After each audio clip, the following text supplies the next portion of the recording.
So I'd like to have a little conversation about knee range of motion.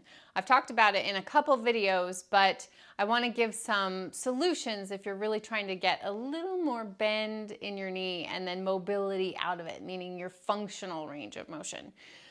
So if you want to kneel and then sit back on your heels or get down to that point, or my balance exercise where you stand on one foot and put on your shoes, okay? Here's a couple ways that you can do it. You can use something, right, like this stool low to the ground, and you can kind of use gravity. Either you slowly start to bend more and more, kind of maybe pull them in, pull them in. Just remember that this is static flexibility. You're not really understanding how to work your way in and out of that. You can pull and push and kick that way. You can maybe pick a higher surface and then squat in and out of it, but this is a good way to get flexibility with gravity.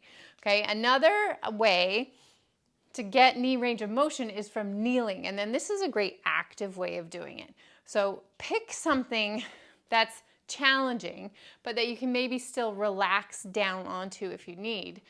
So this stool works well for me to come in and out of it. Maybe it's a little too low, grab a pillow or something, okay, and then use that to raise it up. Find the right level of tool, and then you can sit and hold, but I would much rather you go in and out of it actively and then slowly get better by making it lower and lower, and maybe eventually, okay, in between, right, might get down to somewhere where you're comfortable getting more range of motion and it's functional at the same time. I hope this helps you out. Let me know how it goes. I'll see you on the next one.